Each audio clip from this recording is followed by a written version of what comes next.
வணக்கம். நான் உங்கள் அன்பான சயின்டிபிக் வேதிக் அஸ்ட்ராலஜர் அஸ்ட்ரோரஞ்சி பேசுகிறேன். நல்லது நினைப்போம், நல்லதே நடக்கும்.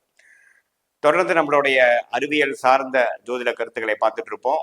அந்த வகையில பாத்தீங்கன்னா இந்த வீடியோல கடக ராசிக்கு 2025-26 சனி பயிற்சி, ராகு பயிற்சி, குரு பயிற்சி இது எல்லாமே சேர்ந்து பார்க்கும் பொழுது எத்தகைய ஒரு ஆண்டுகளாக பலாபலன்கள் கொடுக்கக்கூடிய ஒரு ஆண்டுகளாக காலகட்டமாக கடகராசிக்கு இருக்க போகிறது. குறிப்பாக 2025 மார்ச் ஏப்ரல் முதல் அடுத்த ஒரு 2 வருடங்கள் எப்படி ஒரு தாக்கத்தை கொடுக்க போகுதுங்கிறது நம்ம டீட்டெயில்டா சயின்டிபிக் வேதிக் அஸ்ட்ராலஜி முறையில எதையும் மிகைப்படுத்தாமல், பரிகாரங்கள் அது மாதிரி மூட நம்பிக்கையில போகாமல், அந்த அறிவியல் சாஸ்திரம் என்ன சொல்லுது, கிரகத்தின் நிலைகள் எப்படி இருக்குது, அந்தந்த ராசிக்கு எப்படி கொடுக்க போகிறது அப்படிங்கிற கோச்சார அடிப்படையில பொது பலனாக நம்ம கடகராசிக்கு பார்க்க போறோம். அதற்கு முன்னாடி ஃபர்ஸ்ட் டைம் நம்மளுடைய சேனலுக்கு வரவங்க மறக்காம சப்ஸ்கிரைப் பண்ணுங்க. பிடித்த வீடியோஸ் வந்து நீங்க ஃப்ரெண்ட்ஸ் அண்ட் ரிலேட்டிவ்ஸ் ஷேர் பண்ணலாம். இப்போ பார்த்தீங்கன்னா கடகராசிக்கு இந்த 2 வருட காலகட்டங்கள், குறிப்பாக ஒரு 24 மாதம் 30 மாதங்கள் நடக்கக்கூடிய அந்த 25-26 எப்படி இருக்க போகுதுன்னு பார்க்கும் பொழுது சனி பயிற்சி 2025 மார்ச் ஏப்ரல்ல நடக்குதுன்னு நம்ம தெரிஞ்சுக்கிறோம். அதாவது இதுவரைக்கும் அஷ்டமத்துல இருந்து கடகராசிக்காரர்களுக்கு பிரச்சனைகள், பல பிரச்சனைகளும் சில மன உளைச்சல்களும் அவங்களுடைய வயசுக்கு பொறுத்து அந்தந்த வயது நபருக்கு அந்தந்த பிரச்சனையை கொடுத்து சனி பகவான் 8ஆம் இடத்துல அஷ்டம சனி தாக்கத்தை கொடுத்துட்டு இருந்தவங்களுக்கு அது நீங்கி 9ஆம் இடம் என்று சொல்லப்படுகிற மீன ராசிக்கு இடம்பெயர்வது ஒரு அற்புதமான பயிற்சி. அது ஒரு பெரிய ரிலீஃப் தான் நம்ம சொல்லணும். அதே சமயத்துல ராகு 9ஆம் இடத்தில் இருந்த ராகு 3ஆம் இடத்தில் இருந்த கேது மாறப்போகிறார், இடம்பெயர போகிறார். கிட்டத்தட்ட அதே காலகட்டத்துல தான் சனி பயிற்சி ஆகக்கூடிய ஒரு அடுத்த ஒரு 15 ஒரு 30 நாட்களுக்குள்ள ஆகக்கூடிய அமைப்பு மார்ச் ஏப்ரல் 2025ல பார்க்கலாம். அந்த அமைப்பு பார்த்தீங்கன்னா ராகு 8ஆம் இடத்துக்கு வருகிறார், கேது 2ஆம் இடத்துக்கு போகிறார். அதை நம்ம பார்க்கணும். அதே சமயத்துல மற்றொரு ஆண்டு கிரகம் என்று சொல்லப்படுகிற குரு எப்படி இருக்காருன்னா இதுவரை 11ஆம் இடத்துல இருந்த குரு 12ஆம் இடம் விரயத்துக்கு போகிறார். அதுவும் பார்த்தீங்கன்னா 12ஆம் இடத்துல இருந்து 6ஆம் இடம், அதோட கடகராசிக்கு 4ஆம் இடம், 8ஆம் இடத்தை பார்க்கிறார், ராகுவை பார்க்கிறார்.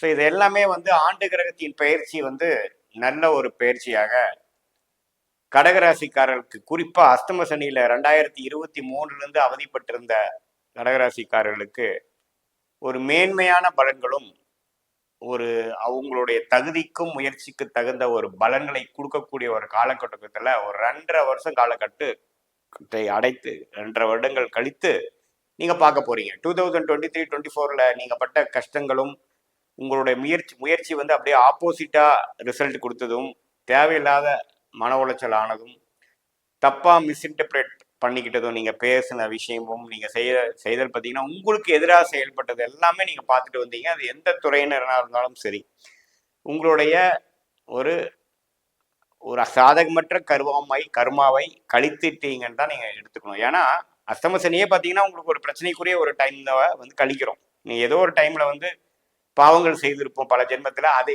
கழிக்கக்கூடிய ஒரு டைம் தான் வந்து அஷ்டம சனி. குறிப்பா 8ஆம் இடத்துல சனி வரும் பொழுது அதாவது உங்களுடைய உடல் நலம் பிரச்சனையும், இடம் சம்பந்தப்பட்ட விஷயங்கள், திடீர்னு சில விஷயத்துல போய் லாக் ஆகிக்கிறது, கடன் படுதல், மாணவர்களா இருந்ததுன்னா ஒரு தவறான ஒரு சேர்க்கையில போய் கொஞ்சம் கஷ்டப்படுறது, ஃபோக்கஸ் இல்லாம இருக்கிறது, படிக்கிறதுல நம்ம தடைகள் வருவது, அடிபடுதல், கால் அடிபடுதல், பொதுவாக பார்த்தீங்கன்னா நல்ல ஒரு நண்பர்கள் சூழல் இல்லாமல் கொஞ்சம் ஒரு மாதிரி லோன்லியாக ஃபீல் பண்ணுறது, அது மாதிரி விஷயங்கள்லாம் கொடுக்கக்கூடியது தான் வந்து அஷ்டம சனி. அது வந்து நீங்கிறது ஒரு அருமையான ஒரு விஷயமா நம்ம எடுத்துக்கிறோம். அதே சமயத்தில் 9ஆம் இடத்துல இருக்கக்கூடிய ராகு 8ஆம் இடத்துல வந்தாலும் குருவின் பார்வை பெறுகிறார். ஸோ நல்லா பார்த்தீங்கன்னா வெளிநாடு போகணும், வெளிநாட்டுக்காக ஏங்கிட்டு இருக்கிறவங்க, போக முடியாமல் இருக்கிறவங்க, விசாக்காக வெயிட் பண்ணிட்டு இருக்கவங்க, இம்போர்ட் எக்ஸ்போர்ட் தொழிலுக்காக சில முயற்சிகள் எடுத்து கை கூடாமல் இருக்கக்கூடியவங்களுக்கு எல்லாமே ஒரு நல்ல பிராப்தமான ஒரு வேகமாக சில விஷயங்கள் செய்து கொடுக்கக்கூடிய அமைப்புகள் நமக்கு உண்டு. அதே சமயத்துல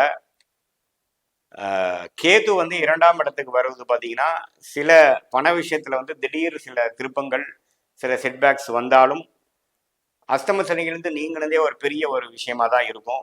அதே சமயத்தில் 12ஆம் இடத்துல இருக்கக்கூடிய குரு பார்த்தீங்கன்னா குடுக்கல் வாங்கல், சில விஷயங்கள் விற்கவே முடியாத விஷயங்கள்லாம் கொஞ்சம் விற்று சில பிரச்சனைகள் சால்வ் பண்ணி அதுக்கப்புறம் இன்னொரு முதலீடு செய்வது, கடனால சில பிரச்சனையை குறைச்சிக்கிறது, சில பிரச்சனைகளை தவிர்க்கிறது, அடுத்தவங்க மணி குடுக்கல் வாங்கல்ல கொஞ்சம் பெட்டரான ஒரு அம்சங்கள் கொடுக்கக்கூடிய அமைப்பு வந்து அடுத்து வரக்கூடிய 25ல வருது. ஸோ இதனால பார்த்தீங்கன்னா கொஞ்சம் பணப்போக்குவரத்து அதிகமாக போகுது. இது வரைக்கும் ஒரு டோட்டலாகவே நம்ம ஸ்டக்காக இருக்கோம், எந்த ஒரு இன்கமும் பெருசாக இல்லை, செலவுகள் அதிகமாக இருக்குது, ஃபினான்ஷியல் கிரைசிஸில் இருக்கோங்கிறவங்களுக்கு ஒரு கதவு திறந்த மாதிரி ஏதோ ஒரு நிவர்த்தி வரும். அது மூலமாக அது எப்படின்னா ஒரு சொத்து வித்து நிவர்த்தி வரலாம், ஒரு ஒரு கடன் டாப்அப் வாங்கி பண்ணலாம், அல்லது ஒரு வரவேண்டிய பணம் வந்து உங்களுக்கு சில நிவர்த்தியும் சில சொல்யூஷனும் கொடுக்கக்கூடிய ஒரு அமைப்பு கண்டிப்பாக இந்த 2025 மார்ச் ஏப்ரல்லேருந்து அடுத்த 26 27ல ஓரளவுக்கு ஸ்டக்காக இருந்தவங்களாம் ஒரு ஃப்ளோயிங்க்கு ஃபார்வர்ட் டைரக்ஷனில் போய் அது மாணவர்களாக இருந்தாலும் சரி, இல்லத்தரசிகளாக இருந்தாலும் சரி, சீனியர் சிட்டிசனாக இருந்தாலும் சரி, அவங்களோட உடல் இது வரைக்கும் ட்ரீட்மெண்ட் எடுத்தது சரியான ஒரு அப்ரோச்சில் போகாத ட்ரீட்மெண்ட்லாம் ஓரளவுக்கு கரெக்டான ஒரு டாக்டர் ட்ரீட்மெண்ட்டை பெற மாதிரி ஒரு ஆப்பர்ச்சுனிட்டி கிடச்சி உடம்பு கொஞ்சம் அதுக்கு தகுந்த மாதிரி கொஞ்சம் அடாப்ட் ஆகிடுச்சு, கொஞ்சம் வந்து ரெஸ்பான்ஸ் பெட்டராக இருந்தது அப்படிங்கிற மாதிரி விஷயங்கள்லாம் கொஞ்சம் கொடுக்கக்கூடிய ஒரு அமைப்பு. இது எல்லாமே பார்த்தீங்கன்னா கடகராசிக்காரர்களுக்கு படிப்படியாக கிடைக்குது. இதனால் ஒரு அருமையான ஒரு ஒரு டைம் தான் எடுத்துக்கணும். அதனால கடைசி பகுதி ஆஃப் கடகராசி ஜென்ம அஷ்டம சனிக்கு இப்போ வந்துட்டோம். இன்னொரு 4-5 மாதத்துல பார்த்தீங்கன்னா அடுத்தடுத்த விஷயங்கள் போவாங்க. கேது 2ஆம் இடத்துல இருக்கிறதுனால பேச்சு மூலமாக பண்ணக்கூடியவங்க, லாயர்ஸு, இது மாதிரி கன்சல்டிங் பண்ணுறவங்க, சொல்லிக் கொடுப்பவர்கள், அவங்களுக்கெல்லாம் பார்த்தீங்கன்னா கொஞ்சம் ஒரு மாதிரியான ஒரு டெவலப்மெண்ட் எதிர்பார்க்கலாம். அதே சமயத்தில் 8ஆம் இடத்துல குரு பார்த்த ராகு இருப்பது பார்த்தீங்கன்னா ஷேர் மார்க்கெட், ஸ்டாக் மார்க்கெட்டில் இன்வெஸ்ட் பண்ணி பெரிய பலன் வராமல் ஸ்டக் ஆகி கிடக்கிறவங்களுக்குலாம் கொஞ்சம் வெளியில் ரிலீஸ் ஆகக்கூடிய அளவுக்கு ஒரு நினச்ச அளவுக்கு ப்ராஃபிட் வரும். கூட்டு முயற்சி பண்ணுறவங்களுக்கு நல்ல ஒரு இது கிடைக்கும்.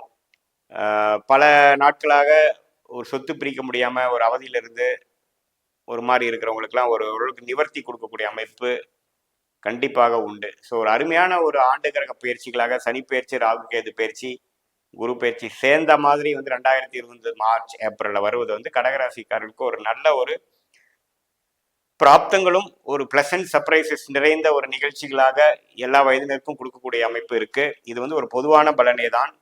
இது வந்து உங்களோட ஜென்ம ஜாதகத்துல எத்தகைய தசாபுத்திகள் இப்போ போயிட்டு இருக்கு, அதுல வந்து இந்த கோச்சார அமைப்பு வந்து எப்படி தாக்கத்தை கொடுக்க போறார். ஃபார் எக்ஸாம்பிள் உங்களுக்கு குரு திசை நடந்துட்டு இருந்தா குரு 12ஆம் இடத்துக்கு வர்றது எது மாதிரி கொடுப்பார், அல்லது சனி திசை நடந்துட்டு இருந்தா சனி வந்து 9ஆம் இடத்துக்கு போவது எந்த மாதிரி தாக்கத்தை கொடுப்பார், ராகு கேது திசைகள் நடக்குதா அவங்க 8க்கும் ஒரு 2க்கும் வர்றது எப்படி கொடுப்பாருங்கிறதெல்லாம் தகுந்த மாதிரி நம்ம பார்த்தோம்னா ஒரு துல்லியமான பலன்கள் எடுக்கலாம். இது வந்து பொதுவான பலன்களே. மீண்டும் மற்றொரு காணொலியில் சந்திப்போம். நன்றி, வணக்கம்.